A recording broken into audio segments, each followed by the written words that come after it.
నమస్కారం. ఈటీవీ న్యూస్కు స్వాగతం. ముఖ్యాంశాలు. స్వచ్ఛాంధ్ర సాధనకు ఆపరేషన్ క్లీన్ స్వీప్.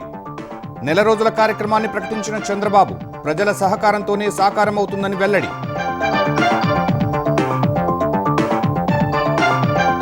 ఏపీలో జనాభా నిర్వహణకు ప్రోత్సాహకాలు ప్రకటించిన సీఎం. ముగ్గురు నలుగురిని కన్నవారికి నగదు, తల్లికి వందనం పెంపుపై సంకేతాలు. పోక్సో కేసులో బండి భగీరథ కోసం పోలీసుల ముమ్మర వేట. 5 బృందాలతో గాలింపు. దేశం దాటిపోకుండా లుకౌట్ నోటీస్ జారీ.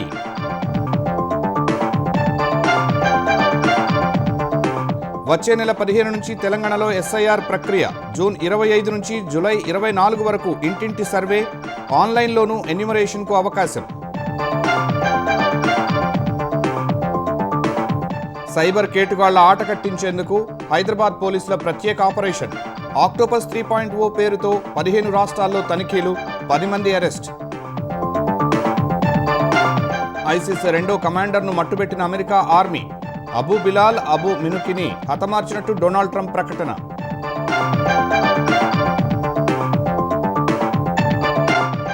చైనాలో ట్రంప్ పర్యటన తర్వాత తైవాన్పై మారిన అమెరికా వైఖరి.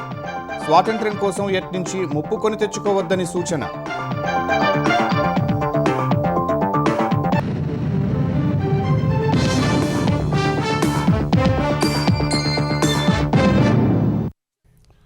సమాజం మారితేనే స్వచ్ఛాంధ్ర, తద్వారా స్వర్ణాంధ్ర సాధ్యమని సీఎం చంద్రబాబు స్పష్టం చేశారు. స్వచ్ఛాంధ్రను మరింతగా ప్రజల్లోకి తీసుకువెళ్లేందుకు నేటి నుంచి నెల రోజులు ఆపరేషన్ క్లీన్ స్వీప్ కార్యక్రమాన్ని ప్రకటించారు.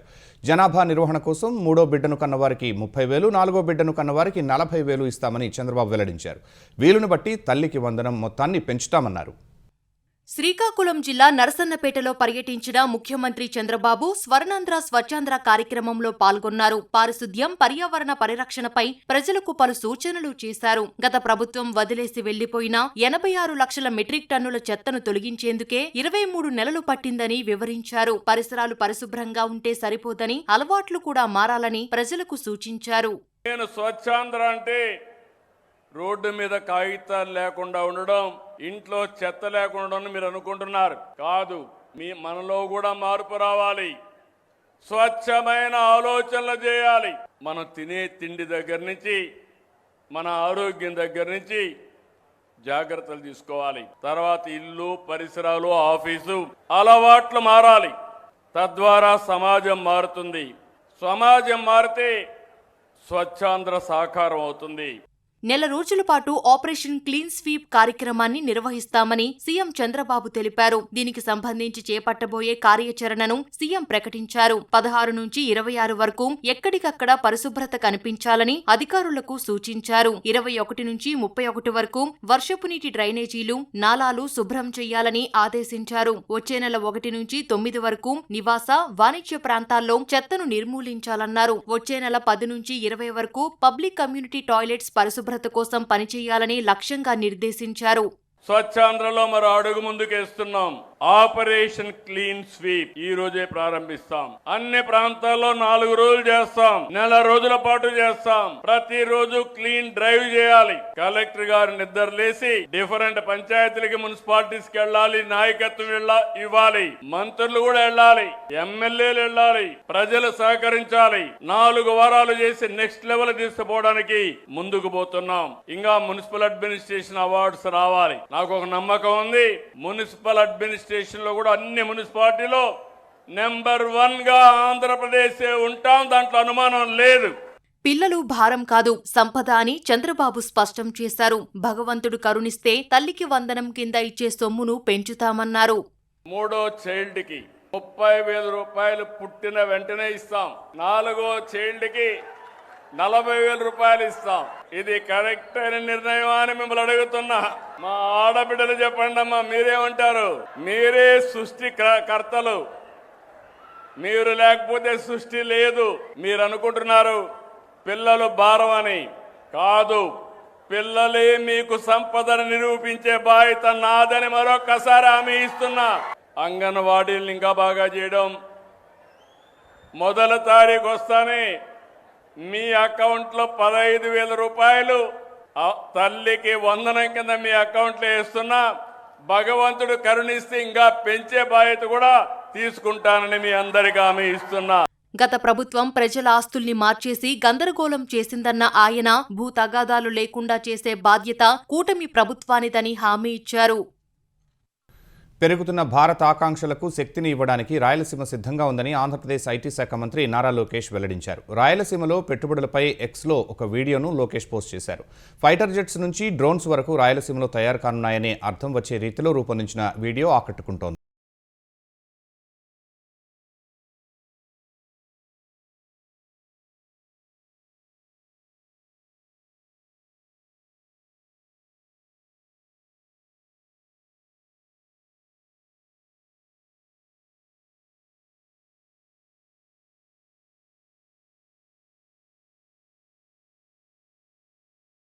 మైనర్ బాలికపై లైంగిక దాడి ఆరోపణలు ఎదుర్కొంటున్న బండి భగీరథ్ పరారీలో ఉన్నట్లు పోలీసులు వెల్లడించారు. అతడు దేశం విడిచి వెళ్లిపోకుండా లుకౌట్ నోటీసులు జారీ చేశారు.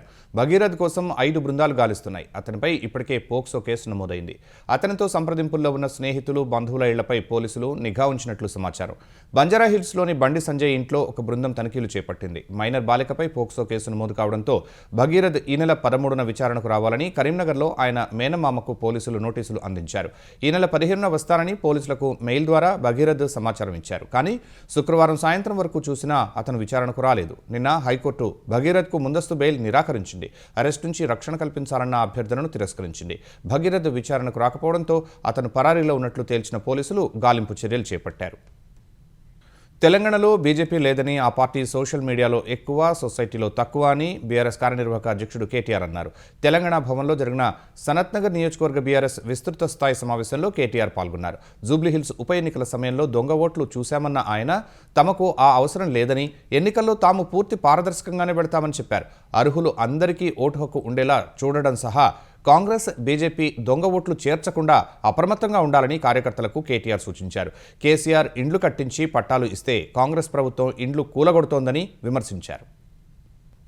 ఎట్లయితే సెన్సస్లో మీ ఇంటికి వచ్చి రాస్తారో ఎస్ఐఆర్లో కూడా గట్లే మీ ఇంటికి వచ్చి అధికారులు మీ కుటుంబంలో ఎవరున్నారు, ఓట్లు ఉన్నాయా, పోయినాయా, ఎవరైనా చచ్చిపోయినా, ఎవరైనా కొత్తగా పుట్టినరా, 18 ఏళ్ళు నిండినాయా, లేవా, నువ్వు ఉన్నా ఇంటికాడనే ఉన్నావా, మారినవా, ఇవన్నీ కూడా క్రోడీకరించే కార్యక్రమమే ఎస్ఐఆర్. అయితే ఇందులో ఏమైందంటే గడబడైంది. దేశం బీహార్లో గడబడైంది, ఆడ మన వెస్ట్ బెంగాల్లో గడబడైంది. మరి మన రాష్ట్రంలో ఇటువంటి కథలు చేయనీయద్దు వీళ్ళను. ఎందుకంటే ఇక్కడ బీజేపీ లేదు, మనలేదు. ఆడుంది బీజేపీ. ఏదో ఆ పార్లమెంట్ వచ్చినప్పుడు ఏదో గాడుపు ఆగమాగం గాడుపు తప్ప, గాయగత్తర తప్ప కింద గ్రౌండ్లు ఏం లేదు. ఉత్తదే ఆ సోషల్ మీడియాలో ఎక్కువ, సొసైటీలో తక్కువ, వాళ్ళు బిల్డప్ తప్ప ఏమి ఉండదు. ఓట్లు ఉన్నోళ్ళకి కూడా తీసేస్తురట, బతికిన వాళ్ళని చచ్చిపోయిన వాళ్ళని చూపెడుతురట. కాబట్టి ఒక పని చేయండి, ప్రతి బూత్ లో ప్రతి పార్టీ కార్యకర్తలు ఉంటారు. కాబట్టి మా వాళ్ళకి అవకాశం ఇవ్వండి. మీరు బూత్ లెవెల్ ఆఫీసర్లు ఎవరినైతే నియమిస్తున్నారు, ఈయన ఉన్నాడు నువ్వు లేడంటున్నావు, తప్పు నువ్వు చేసేది అని చెప్పి కింది స్థాయిలో బూత్ స్థాయిలోనే ఒక కమిటీ ఉంటే పకడ్బందీగా వ్యవహారం జరుగుతుందని చెప్పి మొట్టమొదలు చెప్పిందే మన పార్టీ బీఆర్ఎస్ పార్టీ, వాళ్ళకి నివేదించిందే మనం. ఓటరు జాబితాలో అనర్హులు లేకుండా చూడటం, అర్హులకు చోటు కల్పించడమే లక్ష్యంగా తెలంగాణలో దాదాపు 20 ఏళ్ల తర్వాత ఓటర్ల జాబితా సమగ్ర సవరణ ఎస్ఐఆర్ వచ్చే నెల 15 నుంచి జరగనుంది. జూన్ 25 నుంచి జూలై 24 వరకు ఇంటింటికి వెళ్లి ఓటర్ల జాబితాను బూత్ లెవెల్ ఆఫీసర్లు పరిశీలిస్తారు.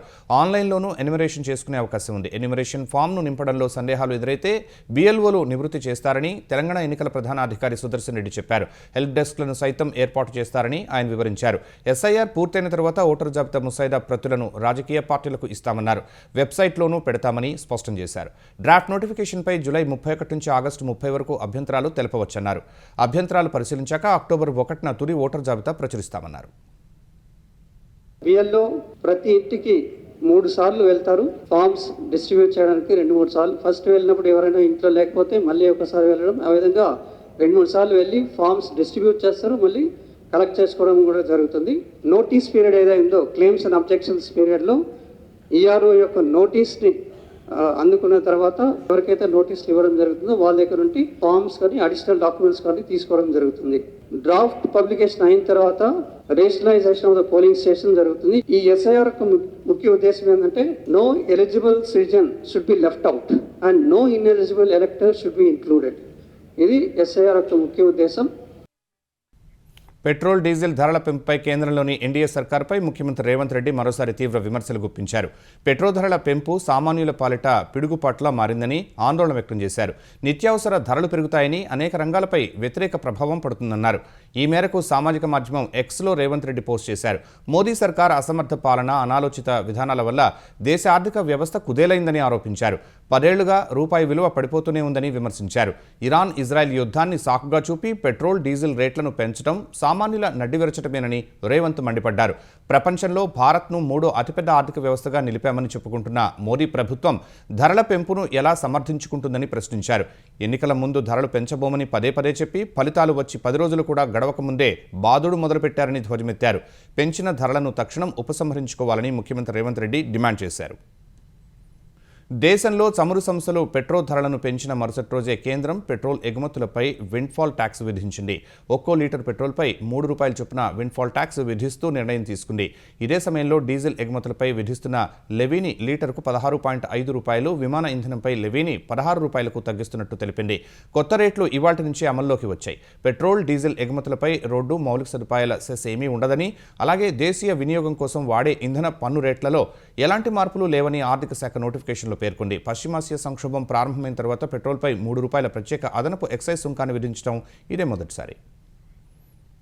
అధ్యక్షుడు డొనాల్డ్ ట్రంప్ చైనా పర్యటన తర్వాత తైవాన్ విషయంలో అమెరికా వైఖరి పూర్తిగా మారినట్లు కనిపిస్తోంది. చైనా సైనిక శక్తి ముందు తైవాన్ చాలా చిన్నదని, అనవసరంగా స్వాతంత్ర్యం కోసం ప్రయత్నించి ప్రమాదం కొని తెచ్చుకోవద్దని ట్రంప్ హెచ్చరించారు. యుద్ధం వస్తే 9,500 మైళ్ల దూరం ప్రయాణించి రావటం అమెరికాకు సాధ్యం కాదని ట్రంప్ చేతులెత్తేశారు. బీజింగ్ నుంచి తిరిగి వచ్చిన తర్వాత ఫాక్స్ న్యూస్కు ఇచ్చిన ఇంటర్వ్యూలో ట్రంప్ ఈ విషయాలు తెలిపారు. యుద్ధం వస్తే 9,500 మైళ్ల దూరం ప్రయాణించి చైనాతో యుద్ధం చేయాలని తాను కోరుకోవటం లేదన్నారు. వన్ చైనా పాలసీ ప్రకారం తైవాన్ తమ అంతర్భాగమన్న జిన్పింగ్ వాదనను అమెరికా అంగీకరిస్తుందన్నారు. అయితే ప్రజాస్వామ్య, స్వయం పాలన కలిగిన ఆ ద్వీపంపై బీజింగ్ సార్వభౌమ అధికార వాదనను తాము ఎప్పుడూ గుర్తించలేదన్నారు. తైవాన్ కోసం $14 బిలియన్ ఆయుధ ప్యాకేజీని ప్రతిపాదించిన విషయాన్ని ట్రంప్ గుర్తు చేశారు. అమెరికా చిప్ పరిశ్రమను తైవాన్ దొంగిలించిందని ఈ సందర్భంగా ట్రంప్ ఆరోపించారు. ట్రంప్ వ్యాఖ్యలను చైనా ప్రభుత్వం స్వాగతించింది. అటు ట్రంప్, జిన్పింగ్ శిఖరాగ్ర సమావేశం తర్వాత పరిణామాలను నిశితంగా పరిశీలిస్తున్నట్లు తైవాన్ ప్రభుత్వం తెలిపింది. సైబర్ మోసగాళ్ల ఆట కట్టించే చర్యల్లో భాగంగా దేశవ్యాప్తంగా 15 రాష్ట్రాల్లో హైదరాబాద్ సైబర్ క్రైమ్ పోలీసులు ఆపరేషన్ ఆక్టోపస్ 3.0 పేరిట భారీ ఆపరేషన్ చేపట్టారు. సైబర్ మోసగాళ్లకు సిమ్ కార్డులు అందజేస్తున్న ముఠాలను పట్టుకునేందుకు విస్తృత సోదాలు చేస్తున్నారు. రాజస్థాన్, గుజరాత్, బెంగాల్, ఢిల్లీ, కర్ణాటక, మహారాష్ట్ర, బీహార్, జార్ఖండ్ సహా 15 రాష్ట్రాల్లో ఈ ఆపరేషన్ కొనసాగుతోంది. సైబర్ నేరస్తులకు సిమ్ కార్డులు అందజేస్తున్న ఏజెంట్స్ 10 మందిని అరెస్టు చేశారు. సైబర్ నేరగాళ్లకు సహకరిస్తున్న మరో 30 మందికి నోటీసులు ఇచ్చారు.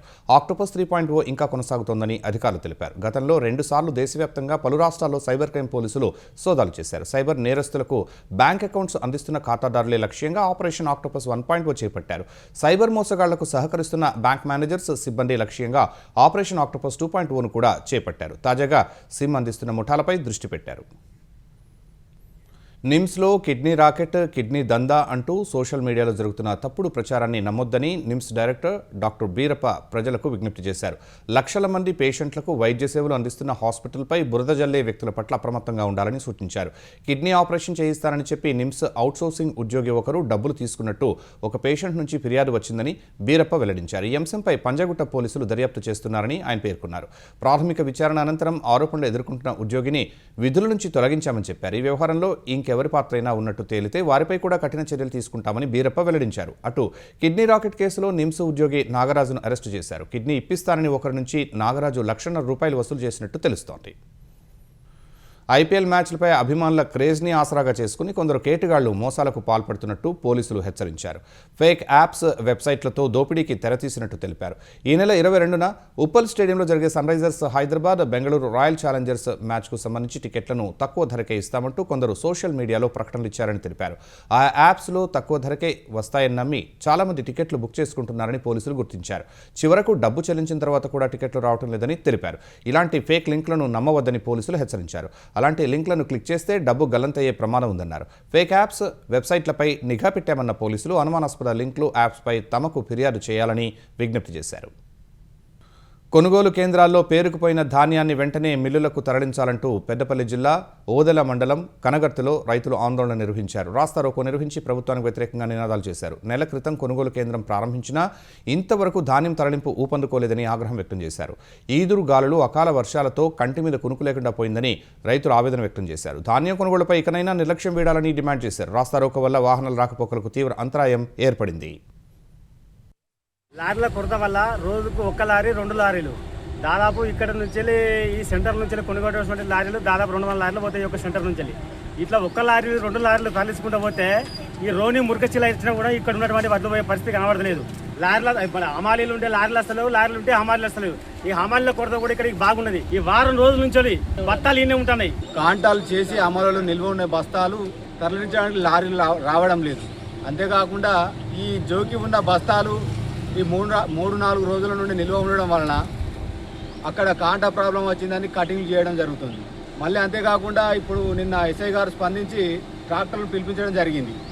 ఆ ట్రాక్టర్ వాళ్ళు ఇప్పుడు ఏమంటున్నారంటే మాకు కిరాయి ఆ డబ్బులు ఎప్పుడు పడతాయో మాకు తెలియదు కాబట్టి ఆ ట్రక్ షీట్లు మీరే ఉంచుకొని రైతులనే డబ్బులు చెల్లించమని వాళ్ళు అడుగుతున్నారు. ఈ సమస్యలను మాకు వెంటనే పరిష్కరించి ఇప్పుడు జోకి ఉన్నటువంటి 2000 బస్తాలను వెంటనే తరలించడానికి లారీలు సమకూర్చాలని కోరుకుంటున్నాం.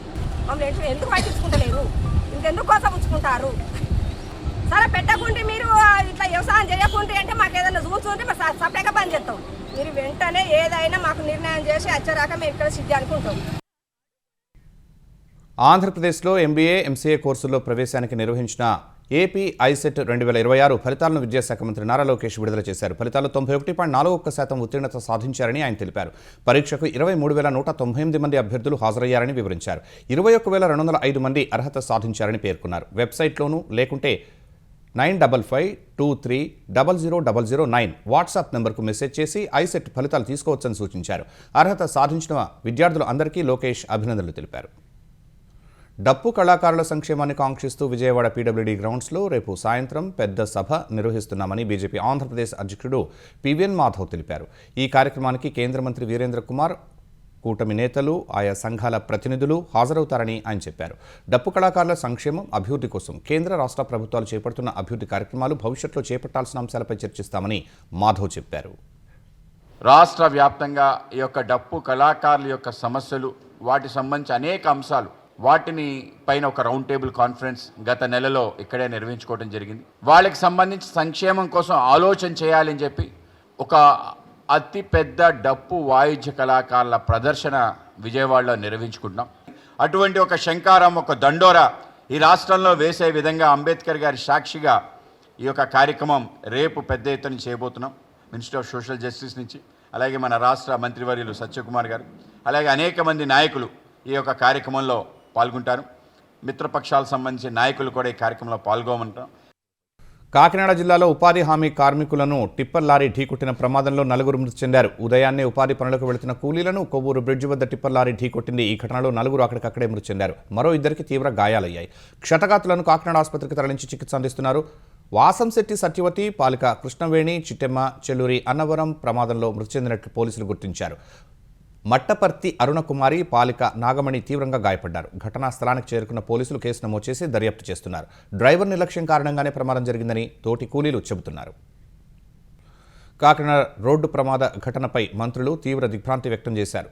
పని ప్రదేశంలో ఇలాంటి ఘటన చోటు చేసుకోవడం తనను తీవ్రంగా కలిచివేసిందని ఏపీ ఉప ముఖ్యమంత్రి పవన్ కళ్యాణ్ పేర్కొన్నారు. మృతుల కుటుంబాలకు ప్రగాఢ సానుభూతి తెలిపారు. క్షతగాతులకు మెరుగైన వైద్య సాయం అందించాలని జిల్లా యంత్రాంగాన్ని ఆదేశించారు. 4 లక్షల పరిహారం త్వరగా అందించే ఏర్పాటు చేస్తామన్నారు. కాకినాడ ఘటనపై మంత్రి లోకేష్ తీవ్ర విచారం వ్యక్తం చేశారు. బాధిత కుటుంబాలకు ప్రభుత్వం అండగా ఉంటుందని హామీ ఇచ్చారు. మంత్రులు మండిపల్లి రామప్రసాద్ రెడ్డి, వాసంశెట్టి సుభాష్ తదితరులు ఈ ఘటనపై దిగ్భ్రాంతి వ్యక్తం చేశారు. గాయపడిన వారు త్వరగా కోలుకోవాలని ఆకాంక్షించారు. నల్గొండ జిల్లా మిర్యాలగూడ మండలం ఊట్లపల్లిలో విషాదం చోటు చేసుకుంది. పొలం దగ్గర బోరుబావిలో పడిపోయిన 4 ఏళ్ల మనవణ్ణి రక్షించేందుకు వెళ్లి తాత ప్రాణాలు కోల్పోయాడు. ఊట్లపల్లిలో చిన్నారిని కాపాడేందుకు వెళ్లిన తాత వెంకన్న అదే బోరుబావిలో ఇరుక్కుపోయాడు. స్థానికులు ఇచ్చిన సమాచారంతో ఘటనా స్థలానికి చేరుకున్న మిర్యాలగూడ రూరల్ పోలీసులు సహాయ చర్యలు చేపట్టారు. బోరుబావి గుంతలోంచి తాత మనవణ్ణి బయటకు తీశారు. ఊపిరి ఆడక తీవ్ర అస్వస్థతకు గురైన వెంకన్నను ఆసుపత్రికి తరలిస్తుండగా మార్గమధ్యంలో మృతి చెందాడు. 4 ఏళ్ల బాలుడిని ఆసుపత్రికి తరలించి చికిత్స అందిస్తున్నారు. లొంగిపోయిన నక్సల్స్ ఇచ్చిన సమాచారంతో ఛత్తీస్గఢ్ పోలీసులు భారీ ఆయుధ డంప్ను స్వాధీనం చేసుకున్నారు. ఈ మేరకు డీఆర్జీ బస్తర్ ఫైటర్స్, బీఎస్ఎఫ్ బలగాలు కలిసి నిర్వహించిన ఆపరేషన్లో డంప్ బయటపడింది. ఈ డంప్లో ఎస్ఎల్ఆర్, ఎల్ఎంజీ ఒక్కొక్కటి 303 rifles 5, single shot guns 11, BGL launchers 8, దేశీ ఆయుధాలు 5, సింగిల్ షాట్ గన్స్ 15, 12 బోర్ ఆయుధాలు 2 ఉన్నాయి. 315 బోర్ ఆయుధం 1, 7.65 mm పిస్టల్ 1, కుక్కర్ బాంబులు 10, 13 మ్యాగజైన్లు దొరికాయి. కార్టూన్స్ 469, బీజీఎల్ సెల్స్ 34 సహా 46 కిలోల పేలుడు పదార్థం ఉంది.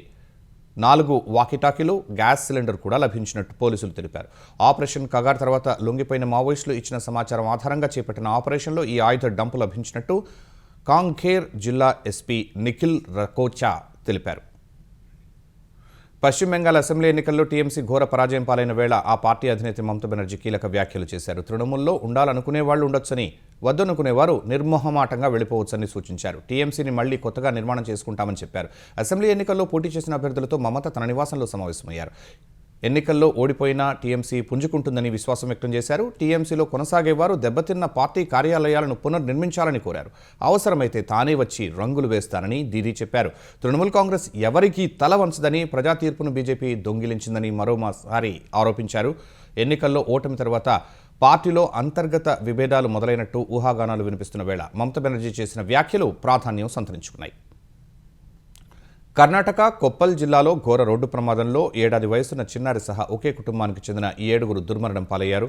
తుంగభద్ర నదిపై ఉన్న వంతెనపై ఒక లారీ ట్రాక్టర్ను బలంగా ఢీకొనడంతో జరిగిన ఈ దుర్ఘటనలో మరో 12 మంది తీవ్రంగా గాయపడ్డారు.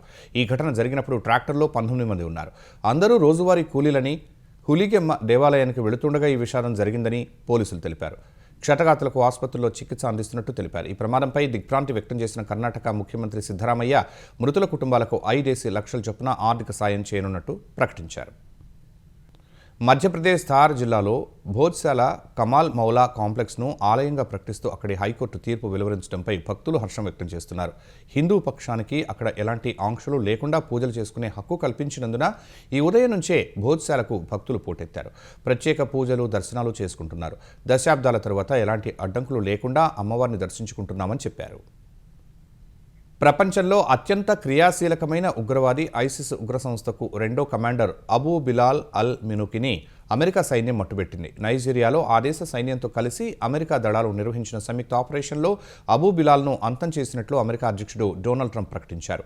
తన ఆదేశాల మేరకు అమెరికా సైన్యం పక్కా ప్రణాళికతో వ్యూహాత్మకంగా ఈ సంక్లిష్టమైన మిషన్ను పూర్తి చేసినట్లు ట్రంప్ పోస్ట్ చేశారు. ఆఫ్రికాలో సురక్షితంగా దాక్కోవచ్చని అబూ బిలాల్ భావించాడని, కానీ తమ సోర్సులు ఎప్పటికప్పుడు అతడి కార్యకలాపాలపై సమాచారం చేరవేస్తూనే ఉన్నాయని తెలిపారు. ఇక ఆఫ్రికా ప్రజలను అతడు భయాందోళనకు గురి చేయబోడని, అమెరికన్లను లక్ష్యం చేసుకునే కార్యకలాపాలకు సహకారం అందించలేడని పేర్కొన్నారు. ఐసిస్ గ్లోబల్ నెట్వర్క్లో అత్యంత కీలకమైన అబూ బిలాల్ మృతి ఆ సంస్థకు కోలుకోలేని దెబ్బగా అంతర్జాతీయ నిపుణులు భావిస్తున్నారు.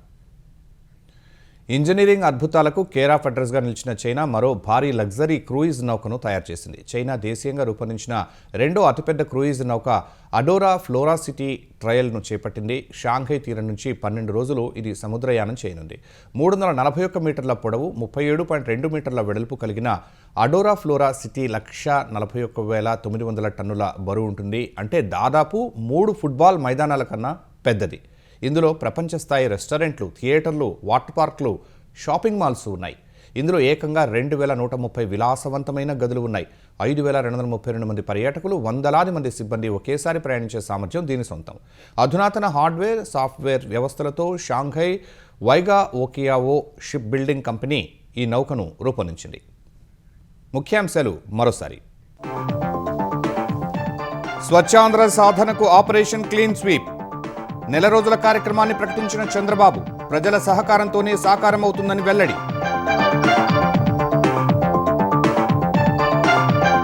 ఏపీలో జనాభా నిర్వహణకు ప్రోత్సాహకాలు ప్రకటించిన సీఎం. 3-4 కన్నవారికి నగదు, తల్లికి వందనం పెంపుపై సంకేతాలు. పోక్సో కేసులో బండి భగీరథ కోసం పోలీసుల ముమ్మర వేట.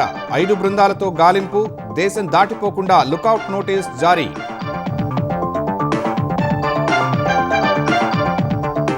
వచ్చే నెల 15 నుంచి తెలంగాణలో ఎస్ఐఆర్ ప్రక్రియ, జూన్ 25 నుంచి జూలై 24 వరకు ఇంటింటి సర్వే, ఆన్లైన్లోనూ ఎన్యూమరేషన్కు అవకాశం.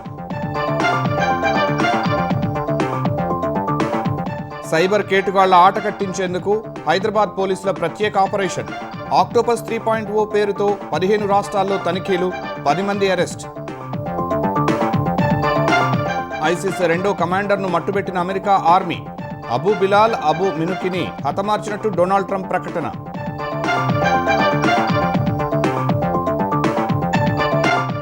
చైనాలో ట్రంప్ పర్యటన తర్వాత తైవాన్పై మారిన అమెరికా వైఖరి. స్వాతంత్ర్యం కోసం యత్నించి ముప్పు కొని తెచ్చుకోవద్దని సూచన.